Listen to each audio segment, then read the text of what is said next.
अगर आप भी लेना चाहते हैं देश दुनिया की तमाम जानकारी तो आज ही सब्सक्राइब करें हमारे चैनल को। साथ ही नीचे दिए बेल आइकन को जरूर दबाएं ताकि हर अपडेट आप तक पहुंच सके। नमस्कार, पेश है न्यूज रफ्तार से।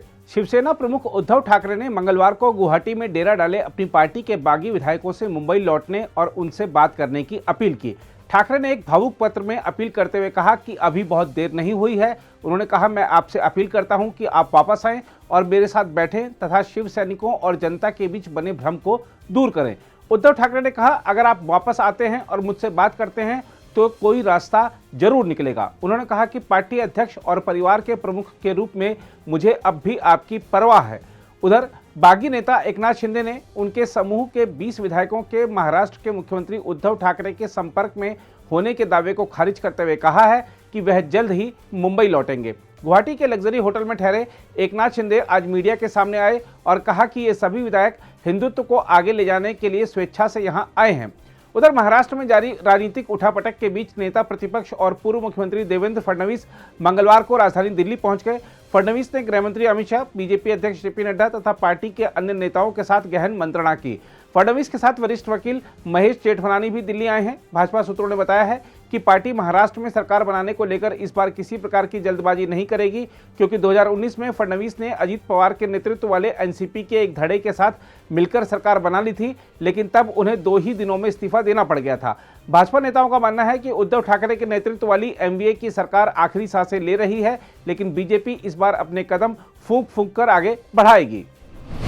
मुंबई में सोमवार देर रात 4 मंजिला आवासीय इमारत ढहने से 10 लोगों की मृत्यु हो गई, जबकि 13 अन्य लोग घायल हुए हैं। अधिकारियों ने बताया कि कुर्ला की नाइक नगर सोसाइटी में स्थित आवासीय इमारत का एक विंग सोमवार देर रात ढह गया। उसके नजदीक स्थित दूसरे विंग के गिरने की आशंका भी बनी हुई है। उन्होंने बताया कि घायलों को घाटकोपर तथा सायन के सरकारी अस्पतालों में भर्ती कराया गया है। बीएमसी के आयुक्त इकबाल सिंह चहल ने बताया कि 10 लोगों की मौत हो गई है और कुछ को अस्पताल में भर्ती कराया गया है। उन्होंने कहा कि 9 लोगों को प्राथमिक उपचार देने के बाद छुट्टी दे दी गई। हम आपको बता दें कि इस महीने मुंबई महानगर में इमारत गिरने की यह तीसरी बड़ी घटना है। ओएनजीसी का हेलीकॉप्टर, जिसमें 2 पायलट सहित 9 लोग सवार थे, मंगलवार को आपातकालीन स्थिति में अरब सागर में कंपनी के एक रिग के पास उतरा। ओएनजीसी के एक अधिकारी ने बताया कि हेलीकॉप्टर में सवार सभी 9 लोगों को बचा लिया गया है। एक रक्षा प्रवक्ता ने बताया कि भारतीय नौसेना और तटरक्षक दल ने बचाव अभियान में हिस्सा लिया। हेलीकॉप्टर में ओएनजीसी के 6 कर्मचारी सवार थे और एक व्यक्ति कंपनी के साथ काम करने वाले ठेकेदार से संबंधित था। हेलीकॉप्टर को आपातकालीन स्थिति में उतरने के लिए फ्लोटर्स का उपयोग करना पड़ा, जो ऐसे तांबे से जुड़े होते हैं जो कर्मचारियों और सामान को किनारे से अपतटीय प्रतिष्ठानों तक ले जाते हैं। ओएनजीसी के अरब सागर में कई रिग और प्रतिष्ठान हैं जिनका उपयोग समुद्र तल के नीचे स्थित भंडार से तेल और गैस का उत्पादन करने के लिए किया जाता है। प्रवर्तन निदेशालय ने शिवसेना के सांसद संजय राउत को मुंबई की एक चौल के पुनः विकास और उनकी पत्नी और मित्रों से जुड़े अन्य वित्तीय लेन देन से संबंधित धन शोधन मामले की जांच के सिलसिले में पूछताछ के लिए मंगलवार को नया नोटिस जारी किया और उनसे शुक्रवार को एजेंसी के समक्ष पेश होने को कहा। इससे पहले केंद्रीय एजेंसी ने राज्यसभा के सदस्य संजय राउत से कहा था कि वह मंगलवार को यानी आज दक्षिण मुंबई में स्थित संघीय जांच एजेंसी के दफ्तर में उसके अधिकारियों के सामने पेश हों और धन शोधन रोकथाम कानून के तहत अपना बयान दर्ज कराएं। संजय राउत ने आज एजेंसी के समक्ष पेश होने में असमर्थता जताते हुए कहा था कि ईडी उन्हें पेश होने के लिए नई तारीख दे दे। उन्होंने इसके लिए आधिकारिक प्रतिबद्धताएं और अलीबाग में एक जनसभा में शामिल होने का हवाला दिया था। अरबपति कारोबारी और शाहपुरजी पालोनजी समूह के प्रमुख पालोनजी मिस्त्री का मुंबई में उनके आवास पर निधन हो गया। वह 93 वर्ष के थे। मिस्त्री का एसपी समूह 18.4% हिस्सेदारी के साथ टाटा समूह का सबसे बड़ा शेयरधारक है। उनकी कंपनी के अधिकारियों ने बताया कि मंगलवार को आधी रात के बाद दक्षिण मुंबई स्थित उनके आवास पर नींद के दौरान ही उनका निधन हो गया।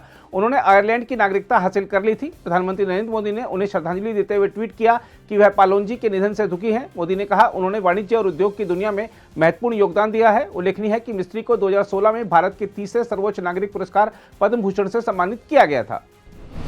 आजमगढ़ लोकसभा क्षेत्र में हाल में हुए उपचुनाव में नवनिर्वाचित सत्तारूढ़ भाजपा सांसद दिनेश लाल यादव निरहुआ ने मंगलवार को उत्तर प्रदेश के मुख्यमंत्री योगी आदित्यनाथ से मिलकर उनके प्रति आभार जताया।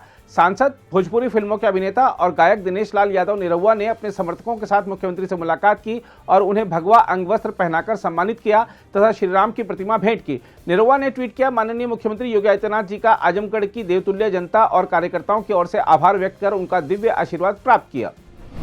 विपक्ष शासित राज्यों ने जीएसटी के तहत अपने राजस्व को बचाने के लिए राजस्व बंटवारे के फार्मूले को बदलने के लिए दबाव बनाना शुरू किया है।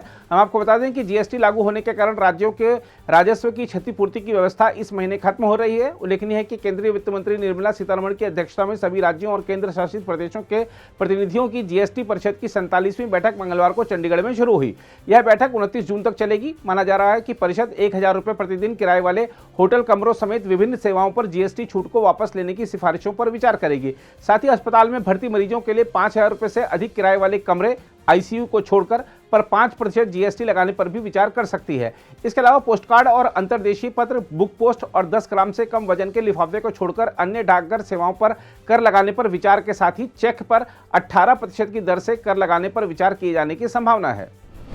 पाकिस्तान के अशांत उत्तरी वजीरिस्तान कबायली जिले में मंगलवार को अज्ञात हमलावरों ने पोलियो रोधी टीकाकरण करने गई टीम पर हमला कर दिया, जिसमें 2 पुलिसकर्मियों समेत 3 लोगों की मृत्यु हो गई। पुलिस ने यह जानकारी दी। हम आपको बता दें कि अफगानिस्तान से लगे इस जिले में इस साल पोलियो के 9 मामले सामने आ चुके हैं, जिसके खिलाफ टीकाकरण अभियान के सिलसिले में एक टीम घर घर जा रही थी, तभी बंदूकधारियों ने टीम पर हमला कर दिया, जिसमें टीम के एक सदस्य और उन्हें सुरक्षा प्रदान कर रहे 2 पुलिसकर्मियों की मौत हो गई। पुलिस ने मामले की जाँच शुरू कर दी है।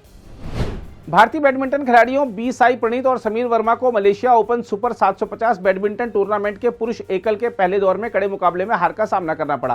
प्रणीत को दुनिया के 6ठे नंबर के खिलाड़ी इंडोनेशिया के एंथोनी सिनिसुका गिंटिंग ने हराया, जबकि समीर को इंडोनेशिया के ही दुनिया के 8वें नंबर के खिलाड़ी जोनाथन क्रिस्टी के खिलाफ शिकस्त का सामना करना पड़ा। दुनिया के 19वें नंबर के खिलाड़ी 30 साल के प्रणीत को गिंटिंग के खिलाफ 50 मिनट चले पुरुष एकल मुकाबले में 15-21, 21-19, 9-21 से शिकस्त झेलनी पड़ी। घरेलू शेयर बाजार मंगलवार को शुरुआती गिरावट से उभरते हुए मामूली बढ़त के साथ बंद हुए। वैश्विक बाजारों में तेजी आने के साथ कारोबार समाप्त होने से पहले ऊर्जा, आईटी और वाहन शेयरों में लिवाली से बाजार लाभ में रहा। 30 शेयरों पर आधारित बीएसई सेंसेक्स 16.17 अंक यानी 0.03% की बढ़त के साथ 53,177.45 अंक पर बंद हुआ। नेशनल स्टॉक एक्सचेंज का निफ्टी भी 18.15 अंक यानी 0.11% के लाभ के साथ 15,850.20 अंक पर बंद हुआ। अगर आप भी लेना चाहते हैं देश दुनिया की तमाम जानकारी तो आज ही सब्सक्राइब करें हमारे चैनल को। साथ ही नीचे दिए बेल आइकन को जरूर दबाएं ताकि हर अपडेट आप तक पहुंच सके।